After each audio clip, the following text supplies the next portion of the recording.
right, welcome to our next faction focus. I know we've gotten a couple of them in the books already, but today we're going to be talking about Convergence, which is honestly one of my new favorite factions. Honestly, I bought my initial army from Jason, who, You're welcome. if you saw the old faction focuses, this is going to be a little bit of a rehash because not a ton has changed in Mark 3, but obviously point totals are different, some abilities and spells and feats are different, so thought we'd go ahead and talk about those things and still give a fresh Mark 3 faction focus for Convergence because they deserve it, and I just love talking about them, so I'm going to keep talking about them. They're amazing. One of the things that you have to know going in now, a lot of people looking to get in the game, you're talking about which models to get, things like that. If you're brand new to the game, this is one of those factions people will generally try to steer you away from because it does have extra rules. It does have some things that it doesn't do compared to every other War Machine faction, and it can be a little bit confusing for new players because you'll see your opponent doing something in War Machine, and you'll go do those things like adding a free focus to your jacks at the beginning of your turn, and you're not allowed to do that. So, Yeah, and I would say that the cost to get in is higher just because there's a lot of interconnected pieces that feed into each other due to the clockwork nature of the faction. So yeah, and that is kind of one thing that's very unique about the faction is that it's not just about, if you're thinking about it in a sense of like how a big clock works, like you got your big cogs and your little cogs, and you need all of that to work together to make the faction really shine. Because if you just take just the big cogs, you're probably going to get beat. If you take just the little cogs, you're probably going to get beat. You need those inner working parts, different support pieces, and we have more models in this faction than any other faction that don't have attacks, which is interesting. Which means that there's a lot of support in the faction, and bringing those extra pieces of support can go really a long way. Now, we're not going to talk about the Prime Conflicts. If you guys look on our channel, there is a review for the Prime Conflicts specifically. It's a brand new model, just came out. So if you guys want to check out what I would say on that, go check that out. So with that, let's see here. So Convergence of Cyriss has, again, we talked about how the differences in compared to War Machine, where, what do they call it? Do they call it power boosting when you get the extra focus at the beginning? Okay, so instead of power boosting, we don't get that in Convergence. What we do is, but we have an induction in capability. Our jacks also don't have cortexes, which hasn't necessarily negated the chance for us getting character jacks, because we don't have character jacks at the moment, because they don't have cortexes, so they don't have individual personalities. But our casters work with our jacks, I think, a little bit better with the induction capability and the fact that all of our casters have field marshal abilities. Where a lot of other factions, you might have a couple of casters that have field marshals. Every single one in Convergence has got them. So, and they create and they bring, I think, a different play style to the game, to this faction. So you absolutely, especially with the Mat and Rat tied into the jacks. So. That's another thing too. The war jacks all have XX by their Mat and Rat, which basically, because they're tied to your warcaster, they share the same Mat Rat as your warcaster. So this, and with the field marshal abilities, you could literally play the same army with all 5 casters. You could have a completely different play style because they all do something completely different. Also means that jacks are only useful for 1 turn with Iron Mother. Yeah. Yeah, we'll get into Iron Mother because she's got, they did make her a little bit better in Mark II. And I don't want to do a lot of comparison to Mark II because I know this is a brand new game and people getting into the game aren't going to care about what happened in Mark II. So, and we don't care anymore either. Screw that. Privateer Press doesn't care. We don't care. So strengths of the faction, great synergy. It's, I don't know. They've got decent medium base infantry, a lot of hit boxes. Stuff isn't really super expensive in the faction, so things can get, point cost wise, so you can take a lot of things. The battle engine is stupid good. It's probably one of the best in the game. The Colossal is one of the best in the game. So, and just with the induction capabilities, I think that's because you can, instead of having 1 focus allocated, you can allocate 3 to 1 jack, and those same 3 focus can rotate through all of your jacks. Because for the induction capability, the warjack only has to be 6 inches away from the other warjack you want to give the focus to. So when it spends it, you can give it to them. And one of the things that I think they ruled on too was that if a Warjack can buy an attack even if there's nothing in its melee range. It can be like, I'm targeting that with an attack. Oh, I missed. Oh, I missed. And so it can keep spending those and transferring the focus. That's cool. To this date, that's supposedly what people are saying is possible. So, I always thought, like what you said, medium-based infantry and a point cost for the heavies, like just being able to field all those Warjacks. At least in Mark II, it felt like, as far as War Machine got, the closest to playing hordes with all that fury going around. Oh yeah, no, I mean it's such a godsend because some of the stuff you want to do with your casters, you need that extra focus, even just to sit on the 5-point. Not transfer, but the power field. It definitely helps to have that stuff in Convergence. So, being able to just, and really, honestly, one thing that's really cool about Convergence is that you almost don't even need to allocate any focus at all because you can take one model that's 6 points, I think, and it just takes care of your focus problem like completely. You almost don't even need to allocate focus like the whole game. It's insane. So. And not every War Machine faction can say that. That's true. So, weaknesses. Well, this is also a limited release faction. I think that's one of the biggest weaknesses about it, and not because it makes us new shinies. Not because it makes us weaker, but because if you like new stuff like on a regular basis, you're not going to want to play this faction. I know a lot of people who have bought in the faction have shelved it until new stuff comes out because they don't want to play it. Because it's just there's nothing, they don't feel like there's anything new. The newest thing we got obviously was the Prime Conflux, and it's cool. I don't necessarily it adds a whole lot to the faction, not like a new caster or new units or anything like that would do, but it's pretty good. I mean, it's a colossal, so what can you say? But yeah, so you have to be really careful in getting into it. Don't be frustrated with like, oh, when are we going to get stuff? Because they've said that they're going to be releasing some stuff for Convergence when the faction book comes out and things like that. So we should still be getting more things. But as of right now, before the Prime Conflicts, I think it's been like 2 years since we got a release. So boring. Yeah. So you have to, if you don't have a lot of money to spend, you want to get into a faction, this could be the faction for you because you're not going to get a lot of upgrades, so you never have to worry about spending a whole lot of money. Or if you hate painting. Or there's a lot of intricate details in these guys, so just get yourself some metallic spray paint. Yeah. I mean, yeah, I've seen people do that, just like and just like one color or two colors. That's some, shaders in there, and that's all you need to do, and it looks pretty good. That's what I did when I first started it.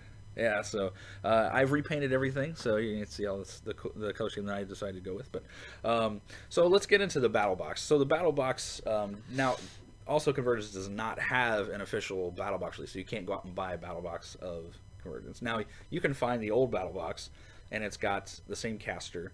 It does have at least one of the same jacks, but the other two I believe are different. So let's kind of get into that a little bit. Let's go with the caster first, which is Syntherion. Syntherion is, like I said, he is our battle box caster. He looks really cool. He looks like a Swiss Army knife, a little floaty Swiss Army knife. And he is I know this is going to sound weird, he's our Warjack caster, even though they're, Vector caster, sorry. We don't have a Warjack. But he is our Jack caster, and which is weird to say in Convergence because they all are somewhat Jack casters, but he is sort of the guy who builds them all, and his field marshal ability is auto repair. So at the beginning of your turn, him and all of it, I'm sorry, I think it's just his jacks. I don't think he gets it now. He might have it. I'd have to look. Hang on a second. You can still have a reconstruct. Yes, he does still have reconstruct. So he's got a great spell list, and but anyway, his field marshal ability allows all of your warjacks to heal D3 points at the beginning of your turn, and this is actually, believe it or not optional. I've seen people in tournaments, like legit tournaments for Private to Press, and the person had forgotten, they made them go back and add the hit points. So really, yeah, wow, which is weird because you're like, what? When does that ever happen? Syntherion was always one of my favorites. I just liked, his feat, his spell list, running all the vectors with the induction. Yeah, a lot of fun. He is, armor 18, and he's got 20 hit boxes. So he's a hard dude to crack. He's got 2 initial melee attacks and one ranged attack. There's electrical, which is interesting because we have the Conflux who can boost electrical damage rolls, and he's one of the 2 models we have with electricity, so he works kind of good with it. okay, so he does also have the auto repair.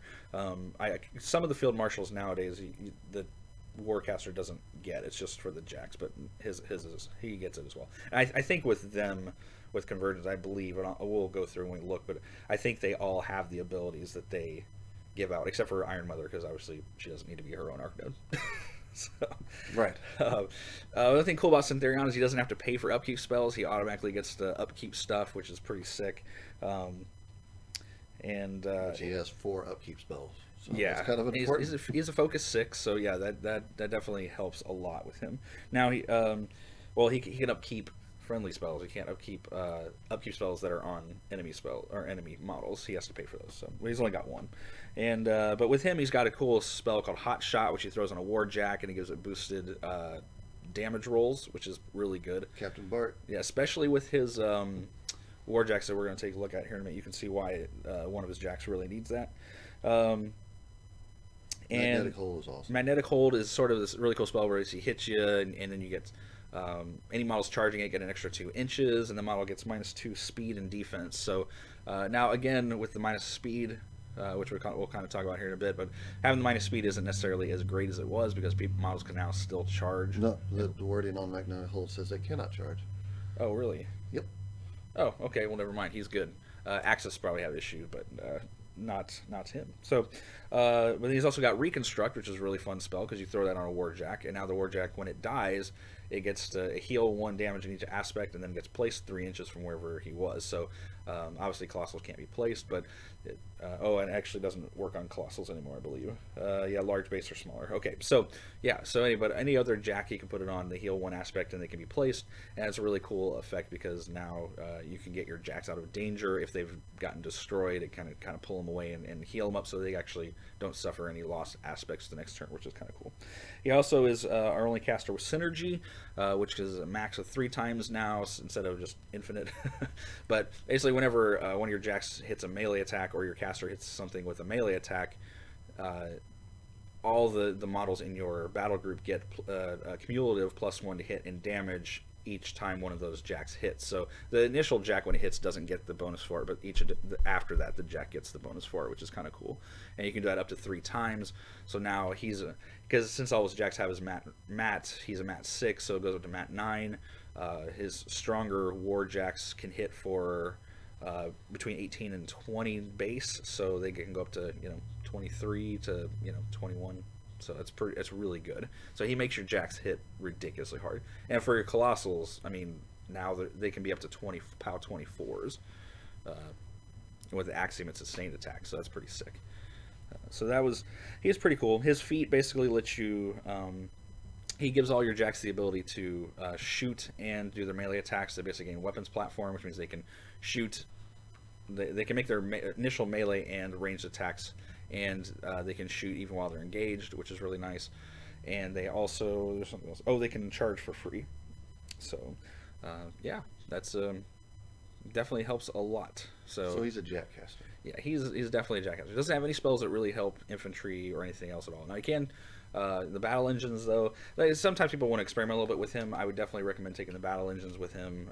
Having a screening unit isn't a bad idea, or taking a large group of servitors to kind of screen for your Jacks, getting them to the field is definitely a must. So, so that is Therion. Now we've also got for the heavy Jack we're going to talk about is the Monitor. Oh, another downside. We have the worst names to remember in the game. Wait till we get the Transfinite Emergence Projector. It's like Transverse Enumerator, I came from Minoth. Everything's a Redeemer, a Reckoner, or Avenger. Right. So, all right. So let's talk about the Monitor for a second. So the Monitor has 2 basic attacks. All of our quad Jacks are speed 4. They're fairly slow. But they hit like a ton of bricks. They're actually really strong. Does he still have sustained attack? Yes, he does. True sight. Yep. So their armor 19, all the big Jacks. They have pretty impressive damage grids. This guy here, he's got this cool like buzzsaw thing that shoots off. It's called the Lipsaw Flinger. Can't even make that. This game to be Saw Blade, It's range 13, POW 13. And he's got his spring spike fist. Basically, he grabs you in this little spike on the side, just like So it stabs you a bunch of times. And it's an open fist. But, all of our quad jacks, too, the ones with the 4 legs, are steady. He does have true sight, so he can see through stealth, through cloud effects. That was one of the things they talked about in the errata today was true sight ignoring cloud effects, too. Cool. So picking off pesky stealth solos. Yes, and but his buzzsaw thing has critical brutal damage. So on a critical hit, it gains an additional die on the damage rolls. Now, why that's cool with Syntherion specifically is because if he gets a crit, with Hot Shot he gets auto boosted. So now you get 4 dice for damage, which means 4 dice on POW 13 is ridiculous. So that's really good. And yeah, again, his Spike Fist has sustained attack. So when he hits you once with it, he just has to buy attacks. He doesn't have to hit you anymore. He just auto hits. And again, with synergy, that can be pretty devastating because not having to boost to attacks, that's just crazy. So he's pretty good. I do like him. Originally, they had a Cypher in the initial battle box, and I love the Cypher to death. He's one of my favorite jacks, but this guy's he's really good for shooty lists. And one thing I also kind of like about all of our jacks is that you can almost create a list, any list, and you can spam any one of these jacks, and you can have like a great. Like, I took that for true sight. I like the Cypher and it. Like out of the two, I mean, the Cypher has 2 initials, melee attacks, but you can have the AOE shot. So unless you want to hit something with a shot really hard and ignore stealth. Like, I like the Cypher better, but like the toolboxy clockwork nature of all this is like what you need for your specific lists. I guess that goes with any list, but and he's the same price. He's 16 points as a Cypher. And yeah, when we get into the Cypher a little bit, we'll talk about the differences. But they're both really fun to play. He's just because he's got a really powerful shot and his fist is a sustained attack. You really can't go wrong with him. I mean, he can definitely do whatever you need him to do. You want to do shots, he's got a shot. He's got a pretty powerful shot compared to most other stuff we have in the game. He has a pretty powerful shot, or in our faction. His melee attack is pretty strong too. It's not the strongest, but he hits once. He doesn't have to hit again, so he's really good. So in the battle box, he also comes with 2 little jacks. The first one we're going to talk about is the Galvanizer. And the Galvanizer, he's a little repair bot. He can repair himself if he gets damaged, which is pretty interesting. But when he's base to base with the model, he can repair things. Our little jacks gained a couple extra hit points, I believe, from the Mark II. His saw is only a reach 1. I wish it was a reach 2, but really funny. But it's a POW 12. It also has critical grievous wounds. So if you get doubles, then or 2 dice that are the same number and you hit, then the model that gets hit basically loses tough and can't have damage removed from it for 1 round. So that's really good because even if he hits like a colossal and things like that, like they can't remove damage once he's hit, which is really good. War beasts and all stuff. Out of all the light vectors, that one hits the hardest. Yes, that is true. The rest of them just kind of bash you with their head, and it's like POW 7. It's really terrible. But he can repair for D3+1, either himself or a model that's base to base with him. So, and what's kind of nice too about Convergence, a lot of our casters can be repaired like Warjacks too. So he can kind of be your sort of backup in case something gets hurt. Is the only one that can't be repaired Aurora? Axis and Aurora cannot be repaired because they're both not. So that diffuser, he has a little bit farther range on his gun. He's got a little bit different abilities. So again, he's got the bash attack, but with him, let me bring him up. So he has a range 11 gun, and it's a POW 11, which isn't super strong, but it can be boosted, the damage rolls. That's the only thing about the mitigator that I don't like is that because it only does 1 auto point damage, you can't boost the damage no matter what. So, but he's got 2 abilities. One is called the Beacon. So it's sort of like the magnetic hold that Syntheria's spell has, where if you hit something, now models can charge. They get an extra 2 inches on charging that model. So that with magnetic hold, your models are getting plus 4 inches on the charge to hit whatever is. It really helps tagged. your slow jacks. It really does a lot. I mean, even that, you do that with your Colossal. Your Colossal can charge 12 inches across the table. That is sick. Actually, maybe, yeah, so it's speed 5, then it gets 8, 9, 10, 11, 12, 13, 14. 14 with reach. So 2-inch reach. That's just insane for a Colossal. Now you're in Archangel territory. But the other cool thing that he has is that he's got luck, which means if he misses, he gets to Love re-roll. that. He gets to roll again. So I always make joke about the Conflux has two diffusers just attached to his guns now, so he's just got them tied up and he's just got lucky shots. So you get extra chance to hit whatever it is you're missing. And so if you do boost with it and you spend that, you induct that focus. If you miss with 3 dice, now you get to roll 3 dice again, and chances are a lot lower you're going to miss that second time. I always like to look on my opponent's face when I roll the first time and miss, and they're like, "Oh shoot, thank God!" And then I pick up the dice, and start like, "What are you doing?" "Well, you guys lucky." And they're like, "Ah, no." Guess what I'm doing? So the diffuser is, now we're going to talk a little bit about expanding on the battle box. The diffuser is one you might want to consider picking up.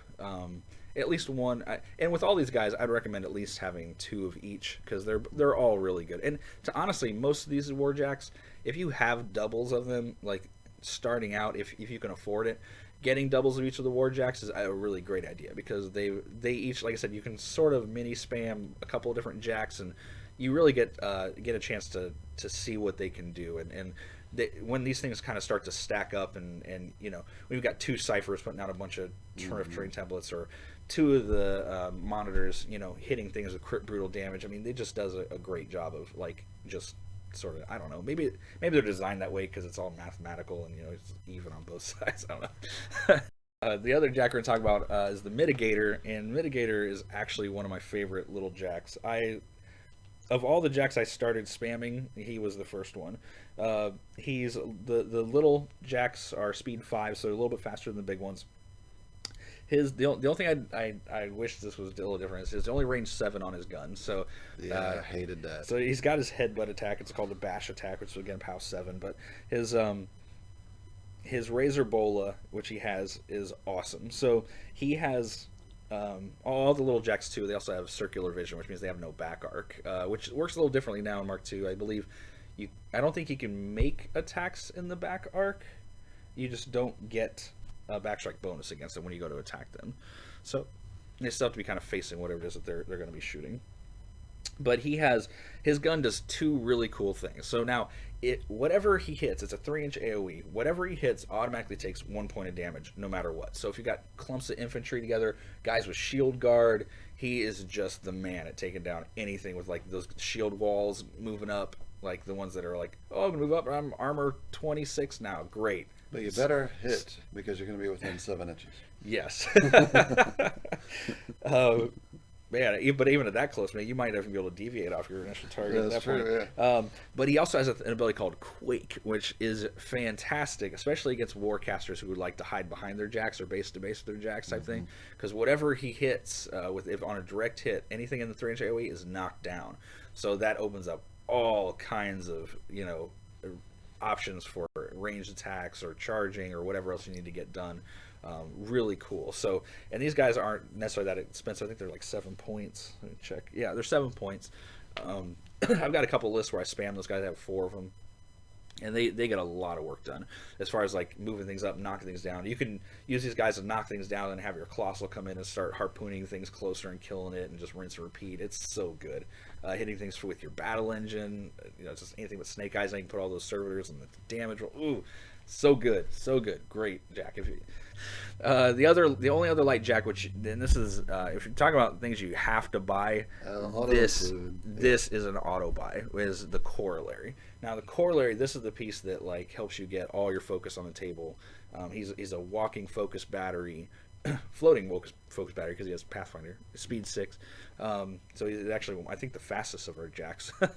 But if he starts within 3 inches of your Warcaster, he gets 1 focus, and the focus never goes away off this guy. So what happens is he gets the 1 focus, then he moves up, and he can give that focus to a jack.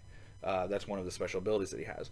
Now, he also, because he gave that focus out, he can induct a free focus to another jack within 6 inches. It doesn't have to be the same jack. You can if you want to, but so you can have, now you've got 2 focus out there, and when they spend it to run, and, you know, your focus is kind of jumping all over the place, you know, if they're close enough, at the end, you know, the 2 focus can get back on him, and now he's sitting on 2. And at the beginning of your next turn, now he gets the 1 for being close to your caster, And then now he's got 3 that he can put out, plus the additional 1 for inducting out. So he can essentially give out 4 focus in a turn, and that's better than your Warcaster can do. So, or well, throwing all this stuff out usually. So it's he's just great at being able to just give out that focus, so you don't have to worry about that with your Warcaster giving out a bunch of stuff and not being able to upkeep things or not being able to cast things, whatever. The Correlate fixes all of that for you, and he gives your caster, if he's within 5 inches, +2 to his control range, which with casters like Axis and Therion and help their feet. Yeah,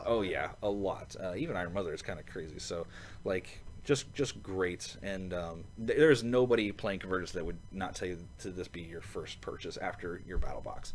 It's that necessary. Well, with the 6-inch induction range and trying to get that to loop back around through all your jacks, as we go through all these pieces, you're going to see how, in any War Machine or Hordes faction, thinking ahead to your opponent's next turn, your next turn is important, but nothing's like Convergence in my opinion. Yeah, it's just so different. Let's just keep working on jacks. Let's do the Ciphers. We've talked about the Cipher a little bit now. He's one of the quads, and he's got his 2. I used to always think that those 2 things on his arms were actually the guns, and I was like, because he can buy a second shot, but it's the guns on his head. Those are actually just spike things he punches with, because they look kind of like little rockets or something. That's why I always thought they were first. Yeah. So before I got into the faction. But the Cipher is really, really good. He's an awesome support piece. He's the same price as the Monitor. He's 16 points, and he's got 3 different shots that he can choose from. Well, first of all, his spikes on his hands are POW 18s, which are not even the highest in our faction, but they're pretty still good. But they're really good. Yeah, 18 is really respectable. Just to give you an idea, the Death Jack hits at 18, so he hits pretty good. Now, he's got the 3 shots. One of which is Flare, which and all the shots are 4-inch AoEs. So when he shoots, what's cool about Flare now is that it removes stealth, so yes, that's really good. But it also, the models hit stuff for -2 defense, so he's good at softening up targets from behind. You kind of move him up, shoot some things. He's got arcing fire, so he can ignore intervening models. So he shoots these things, and now everything's lit up. So now your stuff can come in and just wipe it out.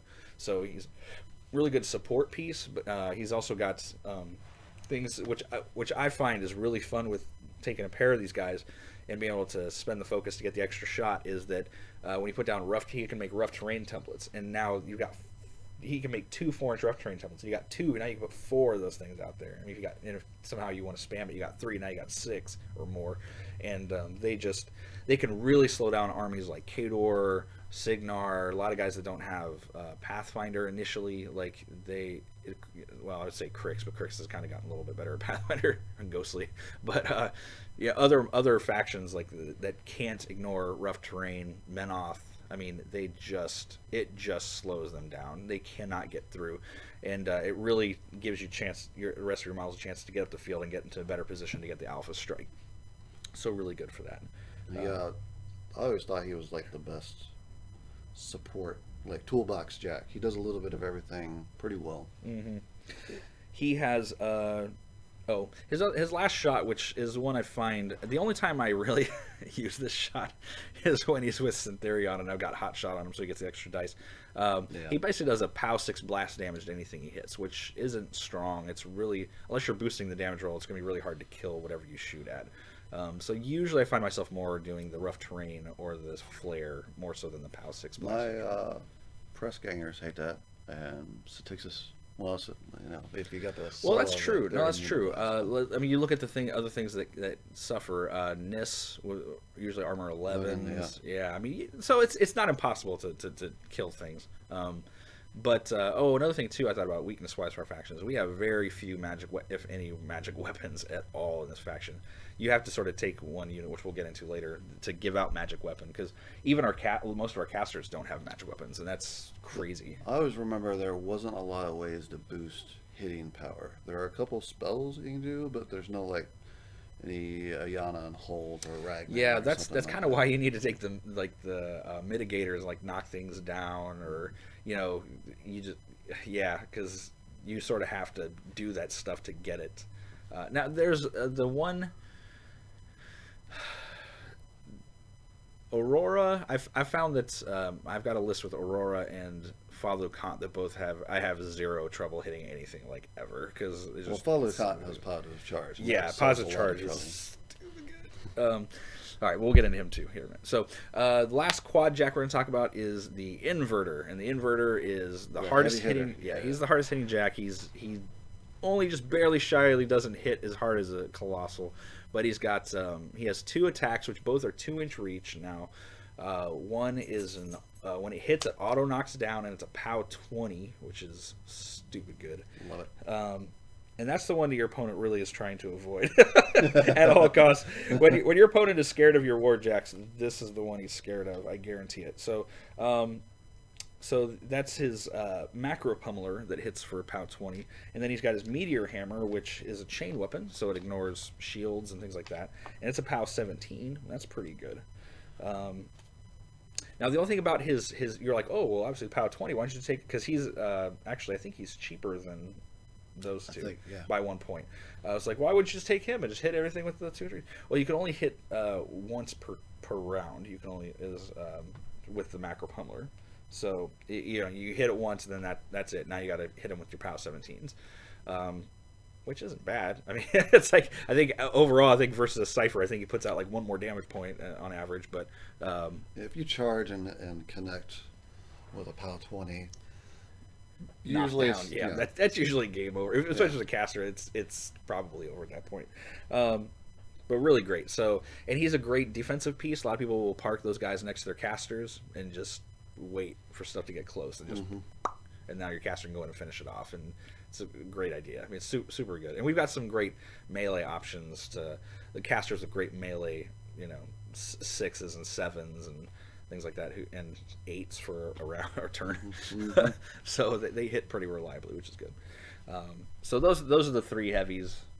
Really good. If you can get your hands on, like I said, at least 2 of each of those would be probably enough for the start. I don't know that I can put together 2 of these guys. I can put together 4 ciphers and 3 of these guys. So I would definitely have 2 ciphers. Yeah. And in a lot of lists, 2 inverters. Definitely. Now we're going to get into what we call the floaty jacks, which are, this first one we're going to talk about is the modulator. All these names. Why do they have to start with M? Modulator, mitigator, monitor, iron mother. No, just kidding. All right, so the modulator first. So now this is probably one of the weakest heavies we have in terms of damage output. He's got some cool abilities, but he's also our cheapest jack. He's 10 points. And he's immune to electricity because he's all about shooting out electricity himself. He's the only other electrical model we have besides the Conflux and Syntherion. His fists, well, I guess you'd call them fists, his gun hands, they hit for POW 14s, which is pretty weak. He does have a range 11 gun that's a POW 10, which again is not super impressive, but one thing that's cool about it is that when he hits something, it has what's called direct current, which the Conflux has as well. Whatever model he hits, you draw a line from the middle of the base of this model and the model of the base that you hit, and all the models in between get hit with that POW 10 as well. It's not boostable, I believe. I think it's unboostable. It was. Yeah, it's still unboostable.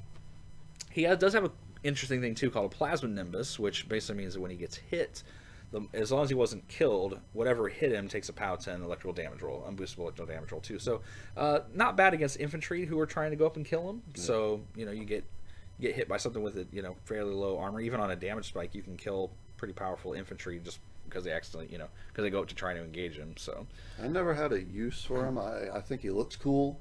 With the Prime Conflux coming out, it makes me interested in see him. If there's any additional pieces. I wouldn't be shocked to see some modulator spam out there now that the Conflux is out, just to see how it does. But I don't know if you're going to take the Conflux, if it warrants taking a bunch of them. It might maybe one would be kind of good. Oh, and of course, all these jacks are speed 5, and they have Pathfinder. That's what sets them apart from their 4-legged brothers. Now they can be knocked down. That's the difference between them and their steady brothers too. Is they can get knocked down. So a lot of times people think that because the other ones can't get knocked down, these can't either, but they can. Now what's going to happen is with all these Warcaster crossovers, Nemo's not going to want to die, and Convergence is going to get Nemo. We're just going to rebuild him. That's all. retool him. Aurora almost got him in the book. Almost got him to sign up. The next one we're going to talk about is the Conservator. And I really like the Conservator. A lot of people don't, but he's actually pretty good. He's got 2 bucklers on his arms, so it gives him +2 armor as long as each arm is working. Who doesn't like him? Just some on forums. I know some people talk about. They're like, well, he doesn't really have a ranged attack, and his fist, he's kind of pillow fisted because he's POW 15, which doesn't sound like a lot. You need something to die. I'm gonna have words with you people in the forum. He's awesome. Yeah, and this is kind of where he makes up for his points. Now he's got 2 open fists, so he can throw things. But he's got a really cool ability, which basically says that whenever anything, I think it's called Righteous Vengeance. Yes. Or hand of Vengeance. Hand of Vengeance, sorry. When 1 or more friendly faction warrior models are destroyed or removed from play while within 5 inches of him, then he gets +2 to hit and damage. So he becomes POW 17s now, and Matt, gosh, even if you're playing Father Lucant, he's Matt 8 just on his own, or if you're playing Aurora, it's Matt 8. Most because we have a lot of 6s. Axes being Matt 9. 9, yeah. So they can hit really good, and I've killed plenty of things with Conservators, or take 2 of those guys and stuff. It's sick. They also have Shield Guard, which is really nice too. So especially in Mark 3. Yeah, lots of shooty stuff coming out. So probably gonna see a lot more Conservators on the table, and they're fairly cheap too. I think they're only 12 points. I actually have an Aurora list where I take 4 of those guys. It's stupid. It's not even fun. Like Axis likes him some Conservators as well. Yeah. He likes inverters. Well, Axis. Well, we'll get to him, but Axis he sucks at the range game, so he likes his punchy jacks. And so I think the last warjack actually we're going to talk about is the Assimilator, and he's kind of a shooty jack. He's one of our better shooty jacks that's on the floaty side of things, and he's got his fist that he has is a POW 14, I think. Hang on, let me double check. Yeah, POW 14 Weapon Master. So those little saw blade things, he just grabs you and you're done. And he's got what's called a Deserving Micro Swarm. I just say it's his ground pounder gun. Siege's gun. Yeah. Now the one thing that's kind of weird about him is when he destroys a model, a construct model, he can heal D3 points when the attack is resolved. I always forget that. Yeah, it's not gonna save you, but yeah. I guess if you're playing against another Convergence team, just send them up against a bunch of the infantry. Hey, it's like snacking. If we're going against Jack spam, it'd be a good thing to remember. But he's got this cool ability called Ground Pounder, and this is his ranged attack. And this is why everybody likes taking this guy. He's how many points is he? He's 16 points. So he's as expensive as a Cypher, but basically anywhere completely in his firing range, which is naturally an 11-inch range. Iron Mother can get up to 13, but you basically put down a 4-inch template, and you get to make an attack against every model that ring that touches, basically. And with Iron Mother, if you spam these guys on feat turn, you're rolling Rat 8s, and you can hit everything. POW 13s, so good. Just hits everything. You can clear out whole, like 4-inch template size worth of stuff. It's not uncommon to see him go in, and even with boosting, like just seeing a hole where your opponent's stuff was right there and shooting things. Really strong. Awesome. And at POW 13s, it's not like blast damage where it's like, oh, the initial target is 13, and which I think you can actually do. You could theoretically just shoot the gun, range 11, POW 13 blast damage, but that's you're never going to do that. not as long as you got access to ground pounder. That ain't going to happen. You're close to death clocking, and you don't want all those attack rolls. It's so good. But all the models that are hit are it's considered to be simultaneous, and you ignore things like stealth, elevation, just all that stuff. He basically ignores everything. It says so he ignores concealment, elevation, and stealth. I guess he doesn't ignore cover. That's kind of weird. Yeah, I thought he did. Sorry. Oops. Probably people I'm playing against. No, I'm kidding. So yeah, and models that are in melee with things, you ignore them being engaged. So he ignores almost everything. It's just really good. So 16 points, pretty legit. I've magnetized all my floaty jacks, and I have 5 of them, so I can take whatever I want.